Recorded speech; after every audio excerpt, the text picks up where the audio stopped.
యోధా diagnostic centre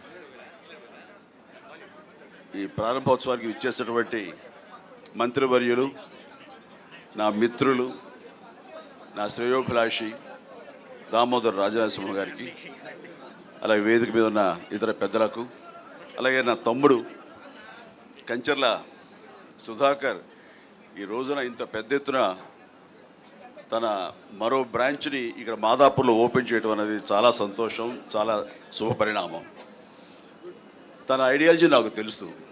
ఎందుకంటే ఇలాంటి పరీక్షలు అనేవి పేదవాళ్ళకి, మధ్యతరగతి వాళ్ళకు కూడా అందుబాటులో ఉండాలి. అదే విషయం ఇందాక రాజనరసింహ గారు అడుగుతున్నారు.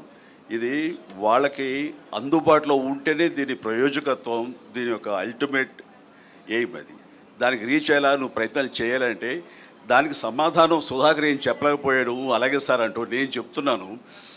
లాస్ట్ టైం అమీర్పేటలో ఇలాంటి డయాగ్నోస్టిక్ సెంటర్ ఓపెన్ అయిన సందర్భంగా నాకు అప్పటికప్పుడు అనిపించింది, మా సినిమా కళాకారులు, కార్మికులు ఎంతోమంది ఉన్నారు. వాళ్ళందరూ ఏ రోజుకు ఆ రోజు ఉపాధి, ఆ రోజు వాళ్ళ పబ్బం గడుపుకోవాల్సిన పరిస్థితి. అలాంటి వాళ్ళకి కూడా ఇలాంటి అవసరాలు ఎంతో ఉంటుంది, ముఖ్యంగా మెడికల్ ఎయిడ్.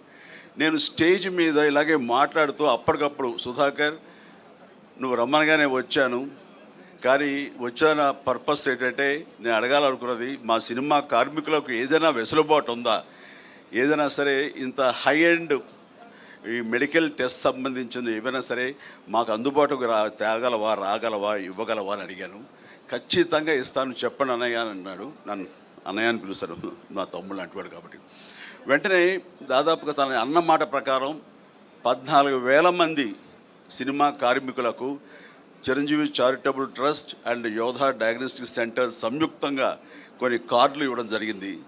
అది 14,000 మంది కేవలం ఆ ఇష్యూ చేసిన మెంబర్స్కి మాత్రమే కాదు, వాళ్ళ ఫ్యామిలీ మెంబర్స్ కూడా ఆ వెసులుబాటు ఇవ్వగలిగాడు. అంటే దాదాపు 14,000 ఇంటూ 5 మంది, వాళ్ళ అమ్మ, నాన్న, భార్య, బిడ్డ అంతమందికి ఇచ్చేలాగా తను సమాయుత్తం అయ్యాడు. ఈరోజు కూడా ప్రతి కార్మికులు అంటారు, సార్ మీరు ఆ రోజున మాకు ఇప్పించబట్టి, అక్కడ మాకు ఆ వెల్కమింగ్ ఉండబట్టి, అక్కడ వెసులుబాటు మాకు ఉండబట్టి మాకు ఎంతో కలిసి వస్తుంది. ఎంఆర్ఐ చేయించాలంటే మాకు 15,000 నుంచి 18,000 దాకా అవుతుంది, మాకు 5-6 వేలలో అయిపోతుంది యోధా డయాగ్నోస్టిక్ సెంటర్కి వెళ్తే.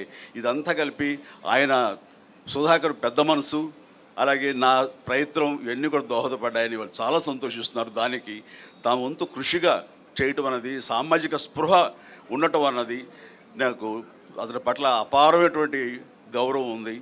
అండ్ ఇందాక మన మినిస్టర్ గారు అడిగిన దానికి సమాధానం ఇదే సార్. ఆ రకంగా సామాజిక బాధ్యత వహించి తను ఇలాంటివి కల్పించాడు. అందుకని అలాగే ఇక్కడ కూడాను ఈ రోజున మన ప్రసాద్ గారు ఉన్నారు, ఆయన ఆధ్వర్యంలో డిజిటల్ ఫెడరేషన్ ఉంది. వాళ్ళకు కూడా ఈ రోజున యూట్యూబర్స్ కానివ్వండి, ఇతర ఇన్ఫ్లుయెన్సర్స్కి కార్డులు అందజేయడం అనేది ఇది చాలా చాలా శుభపరిణామం, చాలా మంచిది.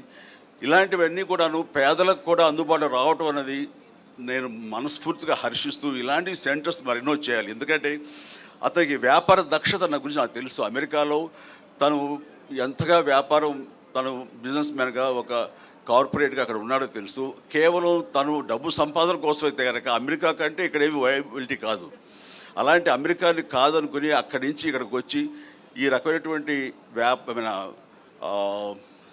ఒక సహాయపడాలి సమాజానికి, తనంతో బాధ్యతగా ఇవన్నీ కూడా పెడుతున్నాడంటే ఇందులో కమర్షియల్ వయబిలిటీ కానీ కమర్షియల్ మైండ్ లేకుండా పోలేదు, ఉంది. But at the same time కొంత పర్సంటేజ్ పేదల కోసంగా కూడా ఇవన్నీ అందుబాటులోకి తీసుకురావడం అనేది మనస్ఫూర్తిగా నేను హర్షిస్తూ, అభినందిస్తూ ఇలాంటి మరెన్నో సెంటర్స్ ఇంతే సక్సెస్ఫుల్గా చేయాలి, మీ అందరి బ్లెస్సింగ్స్ తోడని కోరుకుంటూ నా తమ్ముడికి మరొకసారి నా అభినందన తెలియజేస్తాను. God bless. Thank you so much Chiranjeevi గారు. మీరు ఈ కార్యక్రమానికి రావడం, మీ బ్లెస్సింగ్స్ మాకు ఇవ్వడం, ఇంతకంటే పెద్ద సపోర్ట్ అండ్ బూస్ట్ మాకే ఉంటుంది చెప్పండి. Thank you so much once again.